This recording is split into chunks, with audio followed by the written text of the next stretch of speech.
Hi, Brodin here from Focal Fit Training Studio in Winnipeg, Manitoba, Canada. The NHL's back and the Jets have a run at it, and we're going to have another run at Side Corner today.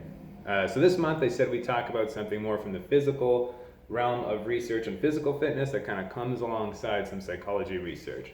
And one of the first studies I want to talk about with this, the subject is on the mind-muscle connection. So the more we've learned about how to study the brain, and its connection to the body in terms of like measurable electronic events in muscles and brain tissue, the more that we've really began to see some exciting things here. So in about 2018, there was a study where 27 young men were divided into two groups.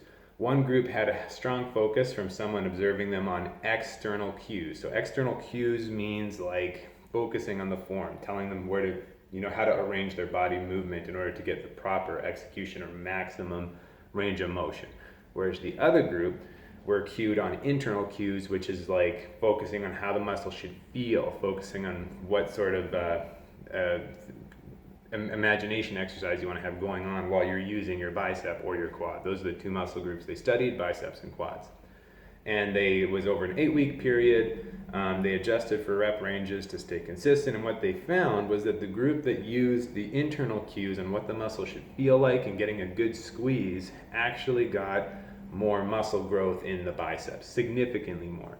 They were both the same in the quads, so that's probably telling us that these larger muscle groups will benefit more from proper progressive overload on form, but that's really exciting to see that the brain being directed, the way that you use your attention in a movement can actually change the way your body physically responds to exercise in the form of actually generating more muscle tissue. So super exciting, but even more if we go a little deeper and step outside that realm of physical exercise research and delve into medical research. There was a study done quite recently at Harvard where they had people divided into two groups again, much smaller movement. They practiced a piano movement with 5 fingers. And one group physically did that for 2 hours a day for 5 days, and the other group just imagined doing it. They didn't actually physically do it. But it was still for 2 hours over the course of 5 days or whatever. And so what we saw there was that both groups saw impressive changes in their neural pathways that recruit for that movement, meaning that they're going to become more efficient at it. They're both got better at executing the movement on time. And that also is cool because they had the same amount of gray matter change, which means actual physical changing in the brain in the regions that are responsible for that movement. Super exciting. But even more exciting is that they measured finger strength before and after these 5 days. And both groups experienced an increase in physical finger strength over these 5 days. So the group that actually executed the movement itself gained about 53% increase in finger strength, but the other group, and remember, their hands sitting still, that was one of the requirements. Your hands must be still. They did not move them at all. They experienced a 35% increase in their finger strength.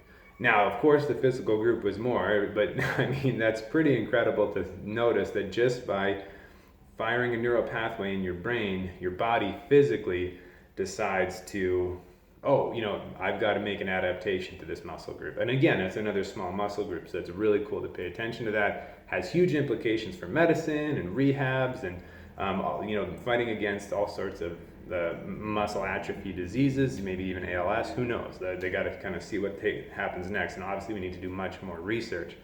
But I would also add to this, just a suggestion, theoretically, that a regular mindfulness or meditation practice could have huge and direct positive influence on the way that your body responds to exercise in general. Because if you're engaged in mindfulness or meditation regularly, say 15 to 30 minutes a day, every day for a period of weeks, we know that we will see physical change in the brain. The parts of the brain responsible for holding attention, directing attention, physically grow and experience hypertrophy, and the parts of the brain actually responsible for distress also shrink, which is a bit of a side benefit, but from what I'm talking about for exercise. But that's very exciting to think that by developing your ability to focus, developing your attention, and directing it in a specific way while you exercise, you can experience physically measurable increased results from resistance training. I think that's super exciting. That's literally the peanut butter and chocolate of my two worlds of training and psychology and fitness. And I'm happy to have shared this with you today. I would be thrilled to take any questions. We have the members group started up as of this month, and I look forward to seeing you all there. Okay, so takeaway is the way that you use the attention of your mind in exercise matters, and that you'll probably, almost certainly, when research is coming, I'm sure it's going to prove it, benefit from developing a mindfulness and meditation practice, not only in your psychological health, but also in your physical exercise results. Okay? So have a good one. Stay fit.